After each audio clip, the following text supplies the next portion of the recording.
महक production channel में आपका स्वागत है। हमारे चैनल को सब्सक्राइब करें, वीडियो लाइक करें, वीडियो अच्छी लगे तो कमेंट लिखें, शेयर करें। आइए जानते हैं दरिद्रता क्यों आती है घर में। चलिए, घर में दरिद्रता आने के मुख्य कारण क्यों आती है। दरिद्रता अचानक नहीं आती, बल्कि हमारे रहन सहन और घर के वास्तु दोष इसके मुख्य कारण होते हैं। जिस घर में साफ सफाई नहीं होती, वहां नकारात्मक ऊर्जा का वास होता है। सुबह देर तक सोने और शाम के समय सोने से भाग्य कमजोर होता है। थाली में खाना छोड़ना, भोजन का तिरस्कार करना या पानी को व्यर्थ बहाना भी आर्थिक तंगी लाता है। घर में टूटे बर्तन, बंद घड़ियां या टूटा हुआ शीशा रखना नुकसानदेह है। जिस घर में हमेशा चीखने चिल्लाने और अपशब्दों का प्रयोग होता है, वहां से बरकत चली जाती है। साथ ही सूर्यास्त के बाद झाड़ू लगाने से घर की सकारात्मक ऊर्जा बाहर चली जाती है। घर में दरिद्रता होने के लक्षण। यदि घर में दरिद्रता का वास होने लगे तो इसके कुछ स्पष्ट संकेत या लक्षण दिखने लगते हैं। पैसा आते ही बीमारी, कोर्ट कचहरी या अनचाहे नुकसान में बह जाता है और बचत नहीं हो पाती। परिवार के सदस्यों के बीच बिना बात के झगड़े होने लगते हैं और प्रेम खत्म हो जाता है।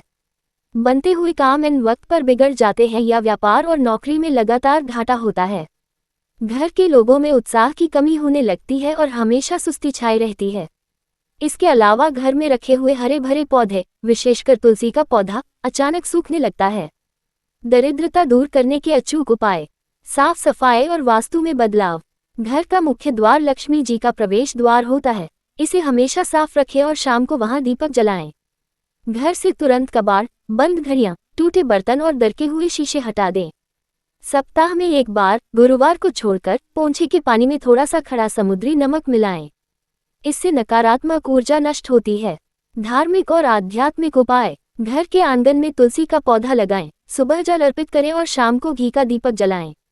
रोज सुबह शाम घर में कपूर और गूगल की धुनी दें, इससे घर का वातावरण शुद्ध होता है। घर में जब भी खाना बने, पहली रोटी घी लगाकर गाय के लिए जरूर निकालें। आदतों में सुधार। सूर्योदय से पहले उठने की आदत डालें और घर के खिड़की दरवाजे खोलें ताकि ताजी हवा और सकारात्मक ऊर्जा आ सके। वास्तु के अनुसार गीला और गंदा बाथरूम धन हानि का बहुत बड़ा कारण होता है, इसलिए बाथरूम को हमेशा साफ और सूखा रखें। सबसे जरूरी बात यह है कि घर की महिलाओं का सम्मान करें, क्योंकि जहां स्त्रियां खुश रहती हैं, वहां हमेशा बरकत बनी रहती है। इन उपायों के साथ साथ अपनी मेहनत और सही बजट योजना पर भी ध्यान दें। सही दिशा में किया गया प्रयास और सकारात्मक सोच ही दरिद्रता को हमेशा के लिए दूर भगा सकती है। जब घर में दरिद्रता या गंभीर आर्थिक तंगी पैर पसार लेती है, तो इसका सीधा असर घर के पुरुषों और महिलाओं के मानसिक स्वास्थ्य, व्यवहार और उनके आपसी रिश्तों पर पड़ता है। अत्यधिक तनाव और अभाव के कारण उनके व्यवहार में कई तरह के नकारात्मक बदलाव आने लगते हैं। आइए जानते हैं कि दरिद्रता आने के बाद पुरुषों और महिलाओं में आमतौर पर क्या बदलाव आते हैं और वे क्या करने लगते हैं। पुरुषों में आने वाले बदलाव और उनके लक्षण।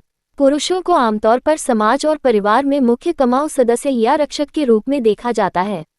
जब वे आर्थिक रूप से असमर्थ होने लगते हैं, तो उनके भीतर कई बदलाव आते हैं। अत्यधिक क्रोध और चिड़चिड़ापन। आर्थिक तंगी के कारण पुरुष मानसिक रूप से टूट जाते हैं। अपनी इस लाचारी को छिपाने के लिए वे बात बात पर गुस्सा करने लगते हैं और छोटी छोटी बातों पर चिल्लाने लगते हैं। हीन भावना और अकेलापन। वे समाज, रिश्तेदारों और दोस्तों से दूरी बनाने लगते हैं, क्योंकि उन्हें लगता है कि पैसे न होने के कारण लोग उनका सम्मान नहीं करेंगे। वे अपने परिवार से भी नजरें चुराने लगते हैं। बुरी आदतों का शिकार होना। तनाव और हताशा से बचने के लिए कई बार पुरुष गलत संगति में पड़ जाते हैं। वे शराब, जुआ या अन्य नशीली चीजों का सहारा लेने लगते हैं, जो दरिद्रता को और ज्यादा बढ़ा देती है। भाग्य को कोसना और काम से मन भागना। लगातार असफलता मिलने पर वे मेहनत करने के बजाय अपने भाग्य को दोष देने लगते हैं। कुछ मामलों में वे गहरे डिप्रेशन में चले जाते हैं और पूरी तरह से निष्क्रिय या आलसी हो जाते हैं। महिलाओं में आने वाले बदलाव और उनके लक्षण। महिलाएं घर की धुरी होती हैं और पूरे घर को संभालती हैं। जब घर में अभाव आता है, तो उनके स्वभाव में भी गहरा बदलाव देखने को मिलता है। मानसिक तनाव और हर समय चिंता। महिलाएं दिन रात घर के खर्चों, बच्चों की पढ़ाई और भोजन की व्यवस्था को लेकर चिंतित रहने लगती हैं। इस वजह से वे मानसिक रूप से थका हुआ महसूस करती हैं। कड़वाहट और ताने मारना। आर्थिक तंगी के कारण महिलाओं के भीतर की सहनशीलता खत्म होने लगती है। वे अक्सर पुरुषों की असमर्थता को लेकर उन्हें ताने मारने लगती हैं, जिससे घर का माहौल और खराब हो जाता है। धार्मिक कार्यों और साज श्रृंगार से दूरी। दरिद्रता आने पर महिलाएं अपने ऊपर ध्यान देना बंद कर देती हैं। वे सजने संवरने से कतराती हैं और कई बार निराशा में आकर पूजा पाठ या धार्मिक कार्यों से भी उनका मन उचट जाता है। हर समय की कलह, घर में दूध, सब्जी या राशन जैसी बुनियादी चीजों की कमी होने पर वे बात बात पर झगड़ने लगती हैं। उनके भीतर एक अनजाना डर और असुरक्षा की भावना पैदा हो जाती है। दोनों मिलकर फिर क्या करने लगते हैं? जब दरिद्रता घर में पूरी तरह पैर जमा लेती है तो पति पत्नी और परिवार के लोग मिलकर अनजाने में कुछ ऐसी गलतियां करने लगते हैं जो स्थिति को और बिगाड़ देती हैं। आपसी दोषारोपण, दोनों एक दूसरे को आर्थिक तंगी के लिए जिम्मेदार ठहराने लगते हैं। पति कहता है कि पत्नी ज्यादा खर्च करती है और पत्नी कहती है कि पति कमा नहीं पाता। कर्ज के जाल में फंसना, खर्चों को पूरा करने के लिए वे बिना सोचे समझे भारी ब्याज पर कर्ज या उधार लेने लगते हैं। इस कर्ज को चुकाने के लिए वे दूसरा कर्ज लेते हैं, जिससे वे दलदल में फंसते चले जाते हैं। बच्चों पर गुस्सा निकालना, माता पिता अपनी आर्थिक कुंठा और गुस्सा मासूम बच्चों पर निकालने लगते हैं। बिना बात के बच्चों को डांटना या पीटना शुरू कर देते हैं, जिससे बच्चों का मानसिक विकास प्रभावित होता है। गलत रास्तों का चुनाव, कई बार मजबूरी या जल्दी अमीर बनने के चक्कर में लोग सट्टा, लॉटरी या गलत अनैतिक कार्यों की तरफ आकर्षित होने लगते हैं, जिससे घर की बची कुची प्रतिष्ठा भी नष्ट हो जाती है। शास्त्रों और मनोविज्ञान दोनों के अनुसार दरिद्रता इंसान की बुद्धि को भ्रमित कर देती है। ऐसे समय में संयम खोने के बजाय यदि पति पत्नी मिलकर धैर्य से काम लें, एक दूसरे का सहारा बने और मेहनत की सही दिशा चुने, तभी इस चक्रव्यूह से बाहर निकला जा सकता है। घर में सुख, समृद्धि और महालक्ष्मी का स्थायी वास कराने के लिए शास्त्रों में कुछ विशेष नियम, मंत्र और उपाय बताए गए हैं। यदि आप अपने घर से दरिद्रता को हमेशा के लिए विदा करना चाहते हैं तो श्रद्धा और विश्वास के साथ इन महा उपायों, पूजा विधियों और मंत्रों का पालन करें। महालक्ष्मी के आवाहन के महा उपाय और टोटके। घर का मुख्य द्वार चमकाकर रखें। लक्ष्मी जी का प्रवेश मुख्य द्वार से होता है। रोज सुबह उठकर सबसे पहले मुख्य द्वार पर झाड़ू लगाएं और वहां जल छिड़कें। यदि संभव हो तो तांबे के लोटे में पानी भरकर उसमें थोड़ी हल्दी मिलाकर मुख्य द्वार पर छिड़कें। द्वार पर हल्दी या कुमकुम से स्वास्तिक का चिन्ह जरूर बनाएं। नमक और फिटकरी का टोटका। घर की नकारात्मक ऊर्जा दूर करने के लिए पोछा लगाते समय पानी में थोड़ा सा समुद्री नमक या सेंधा नमक मिलाएं। इसके अलावा अपने घर के बाथरूम में एक कांच की कटोरी में थोड़ी सी फिटकरी भरकर रख दें। इससे घर की दरिद्रता खींचकर बाहर चली जाती है। हर महीने इस फिटकरी को बदल दें। मुख्य द्वार पर दीपक। रोज शाम के समय गोधूली बेला में घर के मुख्य द्वार पर दाईं ओर घी या सरसों के तेल का एक दीपक जरूर जलाएं। इससे राह चलती लक्ष्मी जी आपके घर की ओर आकर्षित होती हैं। घर में रखें ये चीजें। धन खींचने के लिए घर के पूजा स्थान पर एक दक्षिणवर्ती शंख, एकाक्षी नारियल या 5 गोमती चक्र और 7 कौड़ियां रखें। इन कौड़ियों और गोमती चक्र को लाल कपड़े में बांधकर तिजोरी में रखने से धन की कमी नहीं होती। पूजा अर्चना की सही विधि। शुक्रवार का दिन महालक्ष्मी को अत्यंत प्रिय है। इस दिन की गई पूजा का फल तुरंत मिलता है। पूजा की तैयारी। शुक्रवार के दिन सुबह जल्दी स्नान करके लाल या गुलाबी रंग के साफ कपड़े पहनें।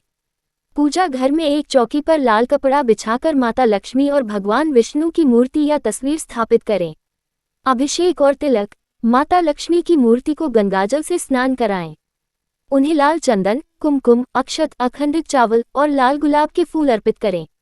भोग और नैवेद्य। माता लक्ष्मी को सफेद रंग की चीजें बहुत प्रिय हैं। पूजा में उन्हें केसर युक्त खीर, मखाने की खीर, सफेद बर्फी या मिश्री मावे का भोग लगाएं। इसके साथ ही उन्हें तांबूल यानी पान का पत्ता, लौंग और इलायची भी अर्पित करें। दीपक और आरती। पूजा के समय गाय के घी का एक बड़ा दीपक जलाएं, जिसमें थोड़ी सी रुई की जगह कलावा, मौली की बत्ती का उपयोग करें। माता लक्ष्मी की आरती के साथ साथ भगवान विष्णु की भी आरती जरूर करें, क्योंकि विष्णु जी के बिना लक्ष्मी जी की पूजा अधूरी मानी जाती है। महालक्ष्मी के सिद्ध मंत्र। पूजा के समय कमल गट्टे की माला या स्फटिक की माला से नीचे दिए गए मंत्रों का कम से कम 108 बार जाप करें। लक्ष्मी गायत्री मंत्र। ओम श्री महालक्ष्मी च विद्महे विष्णुपत्न्यै च धीमहि तन्नो लक्ष्मी प्रचोदयात्। अचूक धन प्राप्ति का बीज मंत्र। ओम श्री ह्रीं क्लीं त्रिभुवन महालक्ष्मी अस्माकं दारिद्र्य नाशय नाशय प्रचुर धन देहि देहि क्लीं ह्रीं श्रीं ओम। यदि यह मंत्र कठिन लगे तो आप केवल ओम श्रीं ह्रीं श्रीं कमले कमलालय प्रसीद प्रसीद श्रीं ह्रीं श्रीं ओम महालक्ष्मी नमः का जाप भी कर सकते हैं। दरिद्रता भगाने का सबसे बड़ा नियम। मंत्र और टोटके तभी काम करते हैं जब घर का वातावरण शुद्ध हो। इसलिए कभी भी शाम के समय झाड़ू न लगाएं, सूर्यास्त के समय सोए नहीं और घर की महिलाओं का हमेशा सम्मान करें। शुक्रवार के दिन किसी कन्या या गरीब को सफ़ेद मिठाई या चावल का दान करने से धनलक्ष्मी बहुत जल्दी प्रसन्न होती है। सनातन धर्म के पौराणिक ग्रंथों में दरिद्रता, जिन्हें अलक्ष्मी भी कहा जाता है, और शुभ लक्ष्मी, धनलक्ष्मी की उत्पत्ति और उनके स्वभाव को लेकर एक बहुत ही सुंदर और ज्ञानवर्धक कथा मिलती है। ये कथा हमें सिखाती है कि घर में सुख समृद्धि कैसे रुकती है और दरिद्रता का वास किन परिस्थितियों में होता है। आइए इस पौराणिक कथा को जानते हैं। ऋषियों के अनुसार जब देवताओं और असुरों के बीच समुद्र मंथन हो रहा था, तो उस मंथन से कुल 14 रत्न निकले थे। इन रत्नों के निकलने के क्रम में देवी लक्ष्मी के प्रकट होने से ठीक पहले एक देवी प्रकट हुई, जिनका रंग सांवला था, आंखें बड़ी बड़ी थी और उनके बाल बिखरे हुए थे। वह समुद्र से निकलकर उदास खड़ी हो गईं। ब्रह्मा जी ने उन्हें देखा और उनका नाम अलक्ष्मी रखा, जिन्हें हम दरिद्रता या ज्येष्ठा देवी के नाम से भी जानते हैं। चूंकि वह माता लक्ष्मी से पहले प्रकट हुई थी, इसलिए उन्हें लक्ष्मी जी की बड़ी बहन माना जाता है। अलक्ष्मी के प्रकट होने के कुछ समय बाद समुद्र से अत्यंत सुंदर, दिव्य और शांत स्वरूप में देवी लक्ष्मी प्रकट हुई, जिन्हें शुभ लक्ष्मी या धनलक्ष्मी कहा गया। जब दोनों बहनें संसार में आईं, तो अलक्ष्मी दरिद्रता ने भगवान विष्णु और ब्रह्मा जी से पूछा कि मेरा वास कहाँ होगा, मुझे संसार में रहने के लिए कौन सा स्थान मिलेगा। तब ब्रह्मा जी और भगवान विष्णु ने दरिद्रता को उनके स्वभाव के अनुसार स्थान दिए।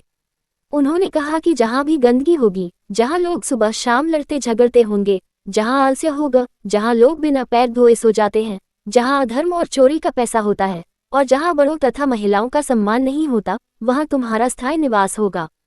तुम्हारा मुख्य भोजन कलह, ईर्ष्या और गंदगी होगी। इसके विपरीत शुभ लक्ष्मी को वह स्थान दिया गया जहाँ स्वच्छता होती है, जहाँ लोग सुबह जल्दी उठकर ईश्वर की आराधना करते हैं, जहाँ प्रेम, शांति और संतोष होता है, और जहाँ नियमित रूप से दान पुण्य किया जाता है। एक बार दोनों बहनें, शुभ लक्ष्मी और अलक्ष्मी, एक व्यापारी की दुकान पर पहुंची। व्यापारी अपनी गद्दी पर बैठा था। दोनों बहनों ने व्यापारी से एक बड़ा ही अनोखा सवाल पूछा। उन्होंने कहा, हे व्यापारी, तुम बुद्धिमान दिखते हो, जरा हमें देखकर बताओ कि हम दोनों में से सुंदर कौन है। व्यापारी धर्मसंकट में पड़ गया। अगर वह कहता कि शुभ लक्ष्मी सुंदर है, तो बड़ी बहन अलक्ष्मी दरिद्रता क्रोधित हो जाती और उसके घर व्यापार को नष्ट कर देती। अगर वह अलक्ष्मी को सुंदर कहता, तो शुभ लक्ष्मी धनलक्ष्मी नाराज होकर हमेशा के लिए चली जाती। व्यापारी ने कुछ देर सोचा, अपनी बुद्धि का प्रयोग किया और हाथ जोड़कर मुस्कुराते हुए बोला, आप दोनों ही अपने अपने स्थान पर अत्यंत सुंदर लगती हैं। माता शुभ लक्ष्मी तब बहुत सुंदर लगती है जब वह किसी के घर के अंदर प्रवेश कर रही होती है, यानी जब धन आ रहा होता है। और माता अलक्ष्मी तब बहुत सुंदर लगती है जब वह किसी के घर से बाहर निकलकर जा रही होती है, यानी जब दरिद्रता घर छोड़ रही होती है। व्यापारी का ये चतुर और सत्य उत्तर सुनकर दोनों बहनें बहुत प्रसन्न हुईं। अलक्ष्मी मुस्कुराते हुए उस व्यापारी के घर से बाहर चली गई और शुभ लक्ष्मी धनलक्ष्मी ने सदा के लिए उसके घर के अंदर प्रवेश कर लिया। ये कथा हमें ये संदेश देती है कि दरिद्रता का आना या जाना पूरी तरह से हमारे कर्मों, हमारे घर के वातावरण और हमारी सोच पर निर्भर करता है।